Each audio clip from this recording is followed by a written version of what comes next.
पश्चिम बंगाल में सियासी घमासान बढ़ता जा रहा है। बंगाल में बीजेपी के प्रभारी कैलाश विजयवर्गीय ने एक वीडियो ट्वीट कर ममता सरकार के वन मंत्री विनय कृष्ण बर्मन पर बड़ा आरोप लगाया है।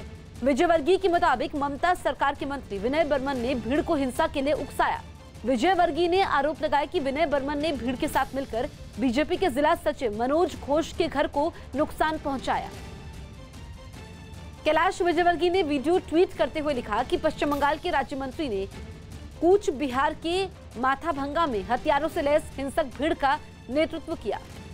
उन्होंने बीजेपी के जिला सचिव मनोज घोष के घर को नुकसान पहुंचाया। जब टीएमसी के मंत्री ऐसी गुंडागर्दी करेंगे तो राज्य की कानून व्यवस्था की हालत को समझा जा सकता है। शर्म करो ममता जी। ईरान की राजधानी तेहरान के पास एक इलाके में आए बर्फीले तूफान की वजह से 10 लोगों की मौत हो गई। पिछले कुछ दिनों से ईरान के कई शहरों में भारी बर्फबारी के साथ तेज हवाएं चल रही हैं।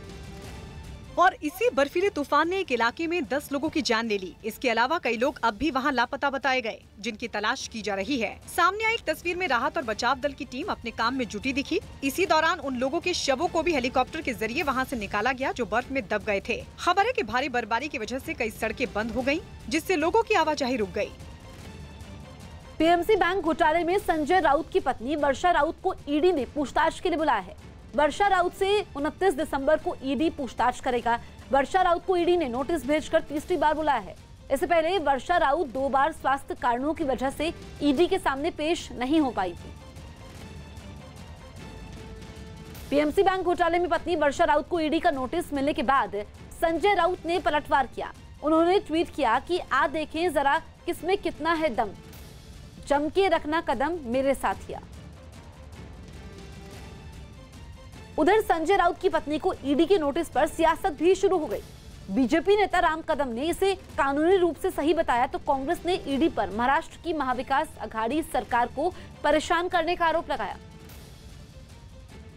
महाराष्ट्र की सरकार पुलिस के द्वारा या अन्य अफसरों के द्वारा किस पर कार्रवाई करती है, किसी का रातों रात घर तोड़ देती है, किसी को गिरफ्तार करती है, तो वह पारदर्शी है। पर केंद्र की जांच एजेंसी यदि शिवसेना नेता के घर ईडी का नोटिस भेजती है तो वह बदले की भावना, ये किस प्रकार का इनका दोहरा मापदंड है? हमने जो अंदाज व्यक्त किया था अभी वो सही साबित हो रहा है। जोर शोर से महाराष्ट्र विकास आघाड़ी के सरकार के नेताओं के खिलाफ अभी ईडी की कार्रवाई शुरू हो गई है। हम ये चाहेंगे, मांग रखते हैं मोदी सरकार से कि भारतीय जनता पार्टी का बहुत ही आलीशान कार्यालय दिल्ली में है, ये बहुत बड़ा कार्यालय है। अब ईडी जैसी जो जांच एजेंसियां है जो आपके निर्देश से काम कर रही है और सिर्फ विपक्ष के खिलाफ काम कर रही है, इनका दफ्तर जो है अधिकृत तरीके से वो आपके भारतीय जनता पार्टी के कार्यालय में स्थलांतरित किया जाए।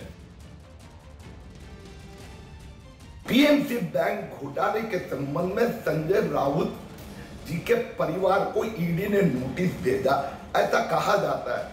मैं संजय राउत साहब से पूछूंगा, क्या आपका, आपके परिवार का कोई पीएमसी बैंक के साथ में कोई आर्थिक व्यवहार हुआ था? क्या आर्थिक व्यवहार हुआ था वो भी जनता के सामने रखे। क्या आपके पास से इस संबंध में पहले भी कोई जानकारी, कोई नोटिस आई थी क्या? यह बात भी जनता के सामने रखे।